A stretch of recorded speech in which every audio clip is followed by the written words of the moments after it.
kami ingin mengupdate mengenai perasuransian, penjaminan, dan dana pensiun. Pada sektor PPDP, aset industri asuransi di Februari 2024 mencapai 1.130,05 triliun rupiah atau naik 2,08% year on year dari posisi yang sama di tahun sebelumnya, yaitu 1.106,97 triliun rupiah. Dari sisi asuransi komersil, total aset mencapai 909,77 triliun rupiah atau naik 2,47% year on year.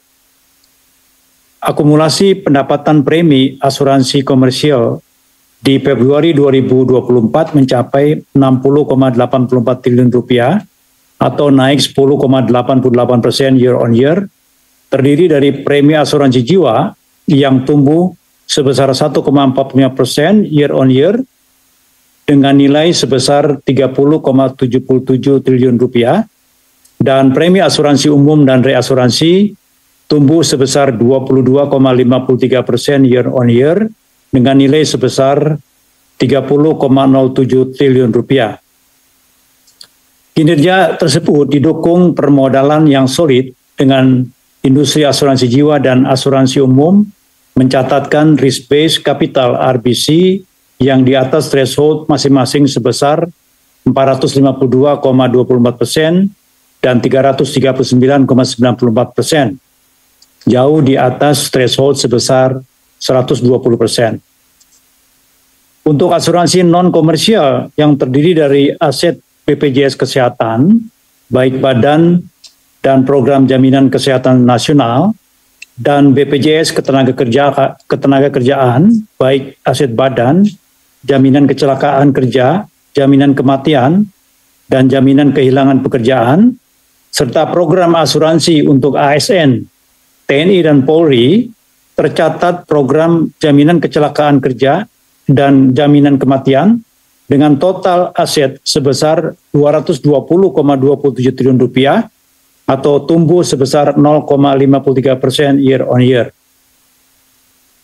Di sisi industri dana pensiun, total aset dana pensiun per Februari 2024 tumbuh sebesar 10,88% year on year dengan nilai sebesar 1.427,01 triliun rupiah.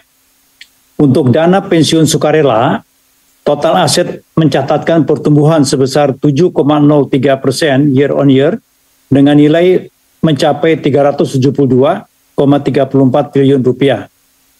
Untuk program pensiun wajib, total aset mencapai 1.054,67 triliun rupiah atau tumbuh sebesar 12,07% year on year. Sedangkan pada perusahaan penjaminan, nilai aset tumbuh 15,50% year on year dengan nilai mencapai 46,73 triliun rupiah pada Februari 2024.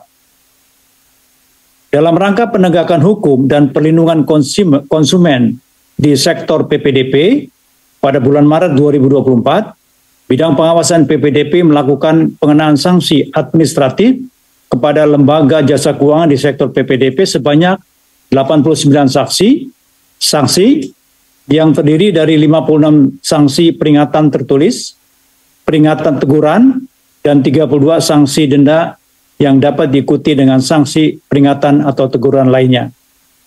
Sejalan dengan upaya pengembangan sektor PPDP, OJK juga telah melakukan berbagai upaya mendorong penyelesaian permasalahan pada lembaga jasa keuangan melalui pengawasan khusus terhadap 7 perusahaan asuransi dengan tujuan agar perusahaan dapat memperbaiki kondisi keuangan untuk kepentingan pemegang polis. OJK juga melakukan pengawasan khusus terhadap beberapa dana pensiun.